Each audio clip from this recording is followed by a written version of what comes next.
All right. Okay. Good afternoon. It's 2 o'clock, May the 5th, 2020. And my name's Larry Horner. I'm from Zuma Payroll. And I'm with Lisa Rodino from Rodino and Associates. And this webinar, where the topic of the webinar is my small business eligible for the SBA PPP loan, is been something that we just came up with based on what our clients were asking us. So they asked us to maybe answer some questions, and I got a hold of Lisa, who's been in this world of business lending prior to COVID. So we just wanted to put something together real short and sweet for our clients that had any questions about the PPP loan. Obviously, I just wanted to, before I let Lisa get to this, is if anybody needs any PPP loan payroll data, obviously, to reach out to us, your payroll rep or the office, and we can get you that CARE Act PPP loan report. And it's always changing to include whatever the SBA is asking from you to get that loan. So Lisa, I'm gonna hand it over to you. I know that we are gonna post up. We'll put your slide back up at the end, but I know that when I was speaking to you, you told me some of the most common questions. You've done over 200 plus, loans, and I think that I asked you kind of what are you hearing again and again? What are people still having questions about? And I think that's how we developed these four, and I'll leave it to you. Okay. Well, to begin with, thank you, Larry. It is an honor to be on a webinar with you and be able to address the questions that we're hearing each and every day. So thank you for having me. And I can go through the questions, but please stop me if you have added questions. Oh, thanks. So, sure. So people are asking, am I eligible for the SBA PPP loan? Most likely, if you are a U.S. business and your business is operated in the United States, you are eligible for the PPP loan. Now, we are even taking applications for sole prop and independent contractors as well at this point. They are offering loans. They just have to adjust the paperwork that you submit. So there's no, so Lisa, there is no business that's too small, because maybe some people are going, hey, it's just me, or I got 2 employees, or I just got started 6 months ago. I don't know if that's what people are thinking, but from what you're telling me, there is really no scenario where you shouldn't try applying for this PPP loan. That is correct. As long as your business was operational on February 15th, 2020, you may apply for the PPP financing. Go ahead. All right, and I guess we'll go address the second question. Okay.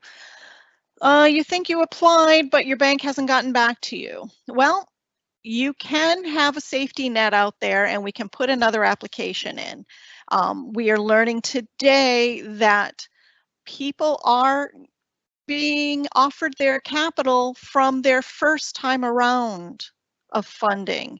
You may have put an application on the first round. Now they're being honored by some of the banks to pay them out. What happens if you've already applied? Well, the second loan will get kicked back and be disregarded because you are not eligible at that point, because you've already been offered or rewarded an amount. So there's no worries. You're not going to be penalized if you apply twice. Just don't accept double the money.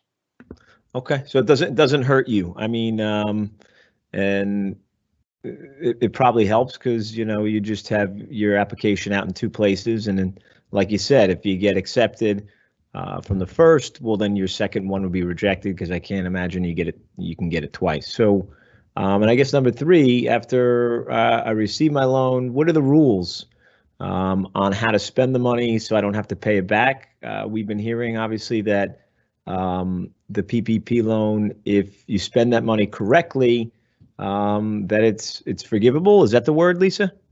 Yes, it is forgivable. It will be turned into a grant. Just I ask all my customers to make sure they save all the documentation of all the expenses that they pay for between February and June. All of those bills that are utilized to maintain and sustain your business will be considered for forgiveness. Primarily your payroll. The And there's a loan. certain percentage, Lisa. I think, Yep. is it 75%? I don't know if I got that number right. 75%? That is correct. I was just going there. 75% of the loan amount needs to be utilized for payroll for the forgiveness portion of it. And the remainder can be utilities, your mortgage, interest if you own a property, and your lease amount, your leasing or rent will also be able to be applied. Now, if you do not meet the requirements, or if the capital is utilized for something more than what is covered, it won't be forgiven, but it will convert into a 1% interest loan with a deferment of up to 6 months before you have to make your first payment. So if you get your money today, you have 6 months from today to start paying off that loan. It will be for 2 years that you have the use of that money. You will have to, the term loan will be a 2-year loan.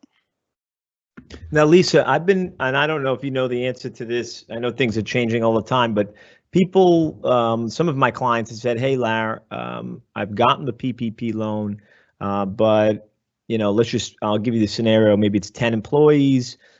2 of my employees are sick or need to watch their kids, or I guess if you don't have the employees to actually give that money, is it kind of prorated where some of it's forgivable and some of it's not, or is it all or nothing? Can you tell us about have you been asked that before? I haven't dug down that far to know that portion of it, but it is my understanding any portion of that loan, even if it doesn't meet that 75%, if it's utilized for payroll, that payroll portion that is utilized, even if it's below 75%, will, I expect, be forgivable. Okay. I've heard that too. So, I mean, it yes. doesn't have to be an all or nothing. You do your best to put it towards payroll, but if the employees aren't there, and you can't use the money, that's why I guess they're saying 75%, because they're maybe accounting for 25% of your payroll, or people not being there. But understand, the loan it's a loan. If it's not a grant, it gets converted into a loan at 1%. Where can you get a 1% interest loan? Utilize that money for your business as you need. You're going to need it for the payroll going beyond June potentially too, while you're coming back and everyone's coming back to life.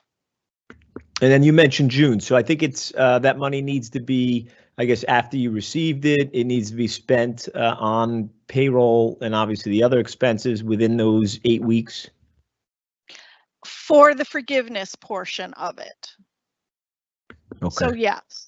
But if you